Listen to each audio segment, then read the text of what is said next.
Okay. Hey, Jasmine. Okay, so like I was saying, the cards you got are you got the four of coins or four of pentacles and the king of wands. So the keywords again for the four of pentacles are greed or desire for long-term security. And the keywords for the king of wands is a bold leader, power, charm, and courage. So like I was saying, I feel like the King of Wands or King of Pentacle, well no, King of Wands card or King of Staffs is basically representing you as a person, a bold leader, power, charm, and courage. So you are the one to take action. You are the one to take the initiate things. You are basically the leader of the pack. You're courageous. You're bold. You have charm. So you kind of know how to get the things that you want with ease.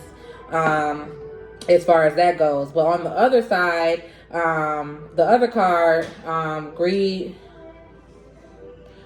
or desire for long-term security with the four of pentacles.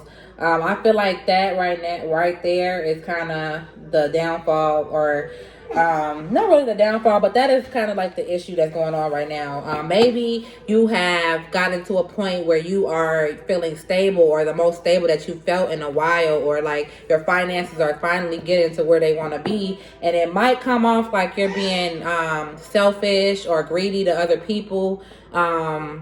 It might come off as you're kind of hoarding money. You're like kind of not really selfish with your money, because that's okay, but like you're kind of like holding back on certain things, or like telling people like, I don't got money for that, I'm not gonna do that, no, I'm not doing that. You kind of holding on to your funds because you're comfortable in the position right now that you are with your finances.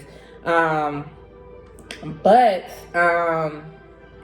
that might, being like that is fine, but if it starts to come off like you're being greedy, or like you're hoarding money or things like that, you're kind of like just holding it for no specific, like, of course it's good to save, but if you don't have like a goal, like, let's say, let me try to I'm trying to word it in the right way. Like, if you don't have something that like you're working towards, like, I'm not saying go and splurge your money and things like that, but maybe you come off like you're being kind of mean when it comes to your money, which is okay. I'm not saying go and splurge on everybody and things like that, but when it comes off as you being greedy and things like that, that might be preventing you from some things that could be a gift to you, like that could like come to you, being greedy or trying to like hoarding this money. Like, let's say you spend money for a good cause. Like, let's say you donate some money or something to a good cause.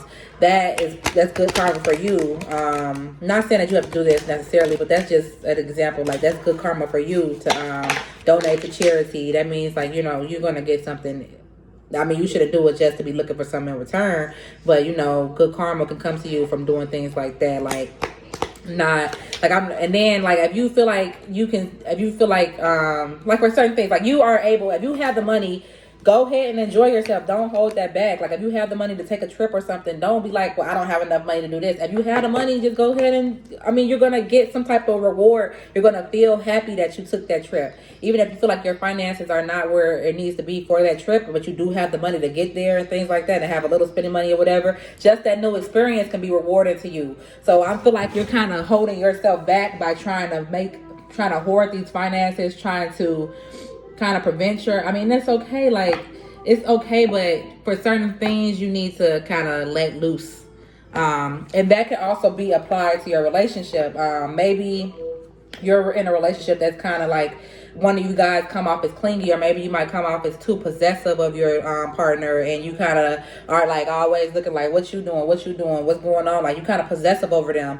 That can cause a lot of issues in a relationship. That might be what's causing, because with the other card, with the King of Wands, as far as your relationship goes, that's a good card to get. That is a good card. That's signifying that you guys have a nice relationship. It might be a few arguments here and there, but you guys overall have a good and a nice relationship together. So, but on the other hand, what is the downfall in your relationship is that possessiveness you might have towards your partner.